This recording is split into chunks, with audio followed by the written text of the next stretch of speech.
brand is the experience that people have with you and your business. All touch points everywhere. So whether you're talking to someone at the grocery store about your business or you're making a social media post, all of that is branding at its whole.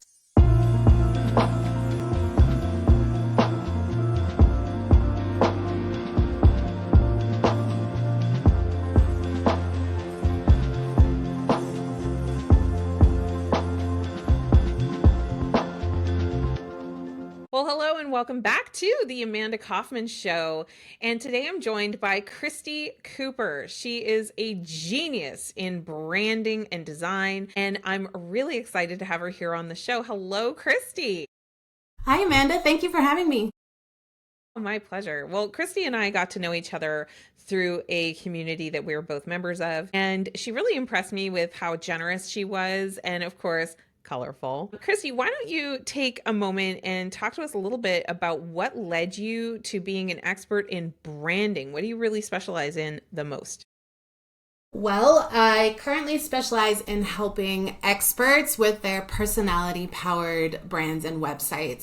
And what led me there is I've just been a designer my whole life since I was 17, so a long time. 25, 26 years. I started in print design. I went to university. I worked at an agency. I got burned out. Like the whole story, right? Like the whole agency burnout. Started my own business.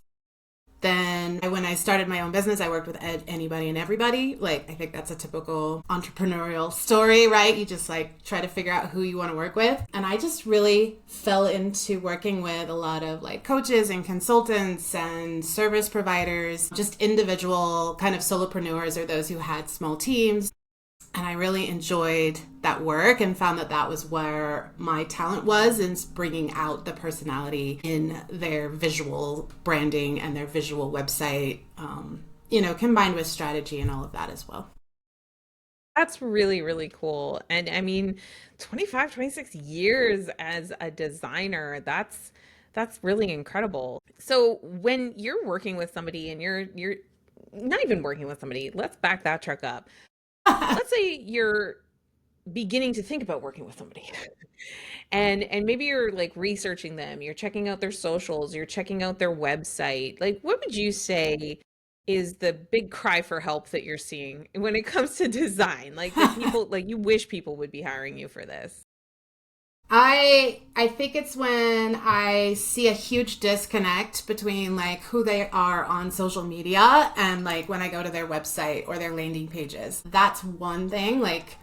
Their website will look like something, but they show up as someone else on social media. It's has a disconnect there that just makes it feel off. Also, I see a lot of really confusing websites that I don't know what they do. I don't know how to get to their offer. I don't know how you can help me. There's a lot of things that go on in a website specifically that that can really turn off a viewer really quickly.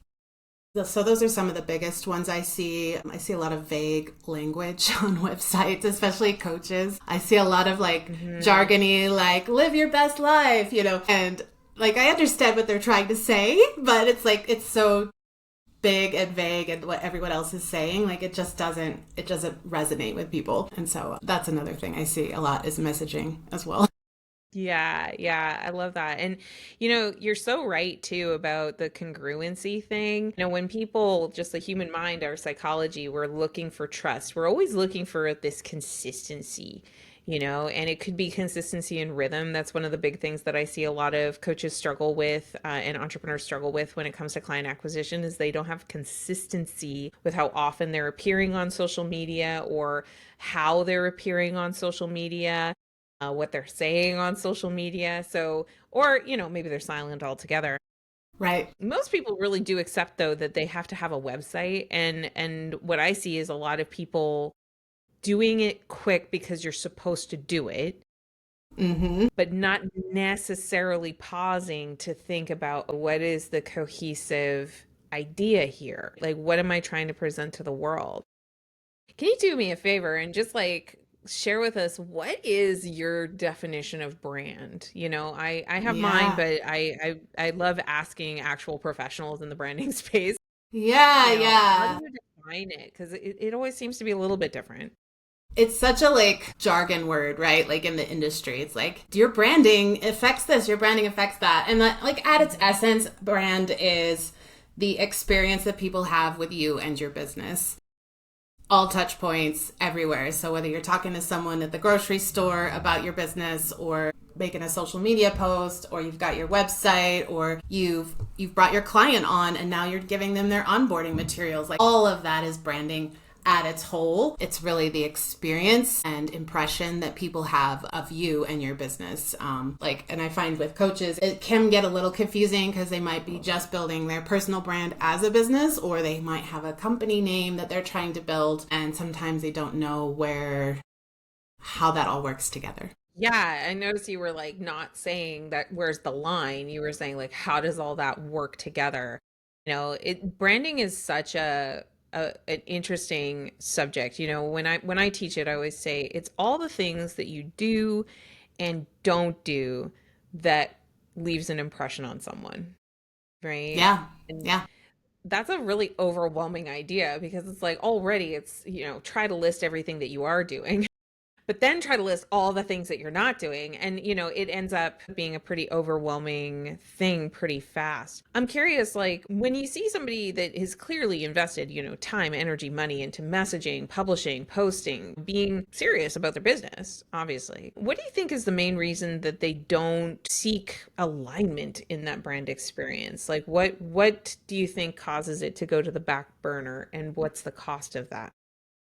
I think that sometimes they just don't realize that it's so inconsistent from the outside point of view. Because it's like it's so easy when you're in your own business and you know all the things that you do and have put out there and you feel like you're being consistent or you feel like you're saying this thing all over the place, but people only see like one snippet here and one snippet there. And so their experience is a lot different than your experience.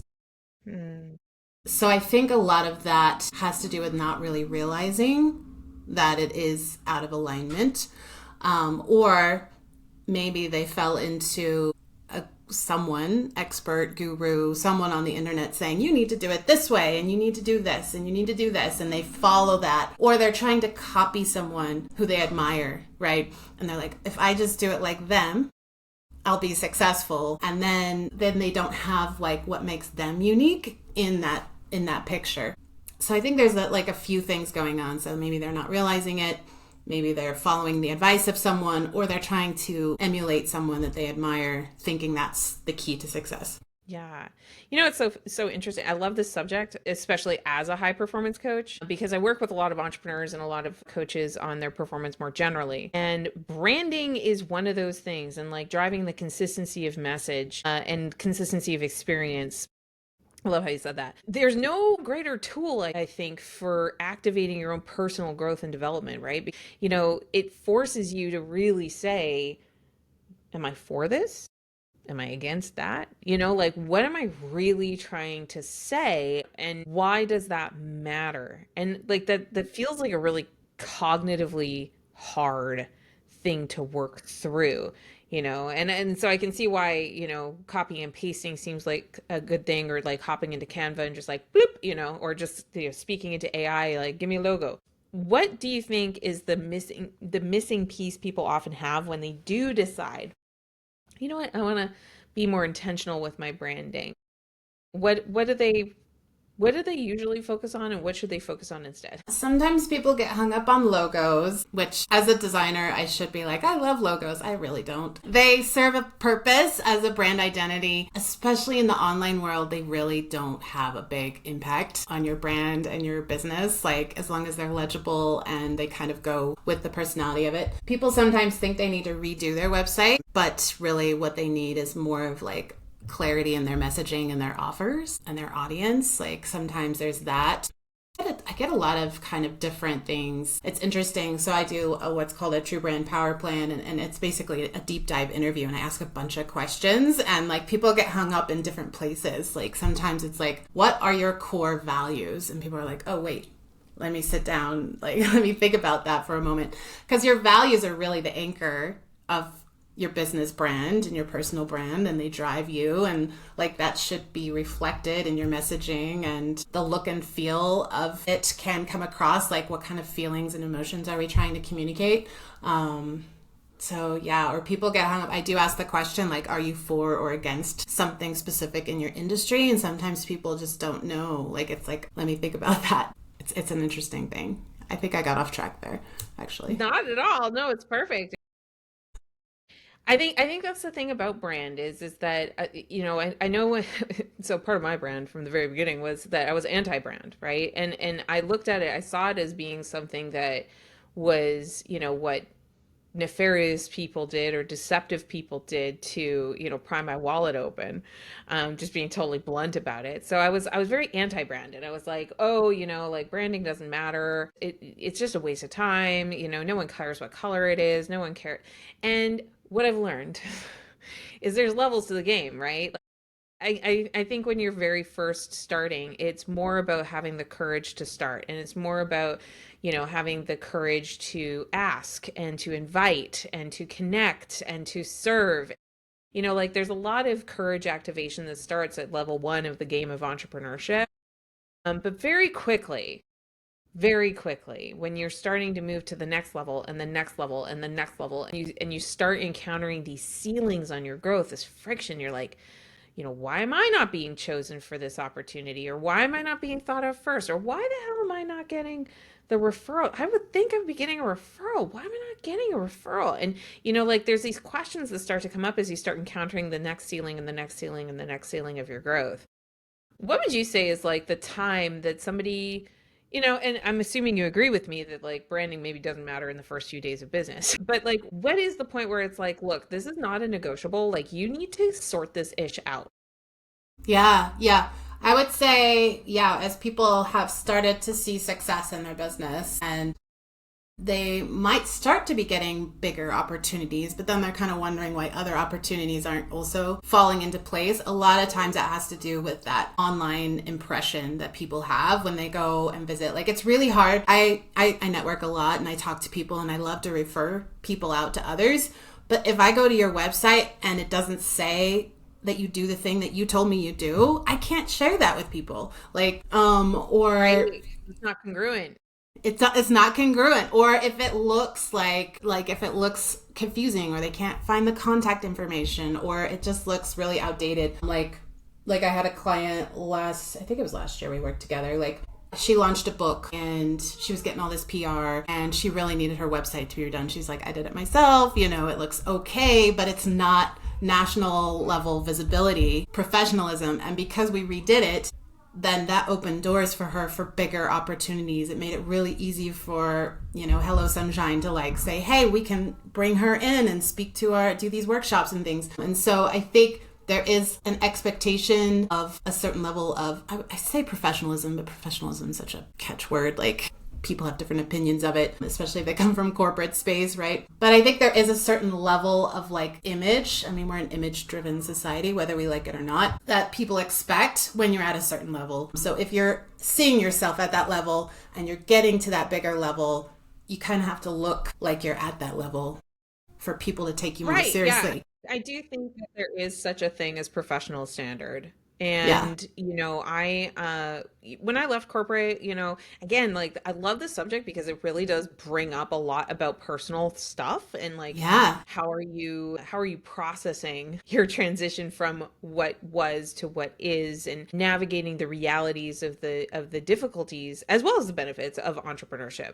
And I remember, just I didn't want, like I've got a nail color on right now. If you're on YouTube, you can see it. If you're listening, it's like this like icy sea foam kind of a color. Never ever when I was in corporate America would I ever, have a color that was so bold or add like sparkles to it or even red framed glasses. Like just like those personal choices of the expression of my style. I wouldn't do that in a corporate setting because the professional standard was that as a consultant was not I was meant to blend. I was meant to be a part of a larger, organization and a team and a representation of the teams. I even got reprimanded once for being too colorful in my dress. Oh my And I goodness. learned very quickly, I'm like, oh, okay, jewel tones are like the max of what I can do in a corporate setting. And as an entrepreneur, I really enjoyed the freedom of being able to express myself, however I darn well chose. But, you know, it's kind of like I was saying with the game, when you're in level 1 of the game, no one cares what you look like because they just love seeing an underdog get started, right? But when you start to represent the interests of more and more money, more and more people, more and more influence, there are standards that, depending on what industry you're in, like that is a reality. So I almost think of like branding as just like, what's my answer to that, Yeah. right? Yeah. For Yeah. sure. For sure. Yeah. Yeah. Yeah. Yeah. A lot of people don't Well, Christy, realize. Yeah. oh, go Anyway, ahead. sorry. Go ahead. No, I was gonna say thank you so much for spending your time with us and Yeah. sharing your valuable perspective. Your brand so approachable, right? You obviously appreciate color and design and all of those things, but I think one of the things I really appreciate about you is that you're just so down to earth, and I love that. It's a beautiful thing and so needed in our space in particular. So thank you so much for being here on the show to share some of your wisdom with us. Yeah. Thank you so much for having me, Amanda. Yeah, my pleasure. And what's the best way for somebody to keep up with you? Yeah, I'm most active on LinkedIn, so you can find me over there. It's Christi, Christi Cooper. Yeah, follow me there. I'll be sharing more content as we go. I love it. I love it. So good. And dear listener, if you've got a friend who's been, I don't know, a victim of ugly websites, make sure you share this episode with them with a big heart and saying it's not about you. I just have another friend that needs to take a look at their branding and design. Just grab the link to this and share it with 3 of your friends who are working on their brand presence. And you know what? If you haven't already, make sure you smash that subscribe button. A lot of people rely on my Instagram or LinkedIn to tell them when the next episode is out, but you can actually hit subscribe, and that does 2 things. Number one, you don't have to keep track of us on social media, which means you can stay nice and focused. And number two, it actually signals that our show is great. So we really appreciate you doing that. And if you're just like, oh my God, I love you guys, doing a review for us is just always super appreciated because, people have so many choices when it comes to podcasts, especially. And we just genuinely really appreciate your honest feedback on the review. Until the next episode, my friend, we will see you again very, very soon. And until then, just stay sharp, stay focused, and do what matters.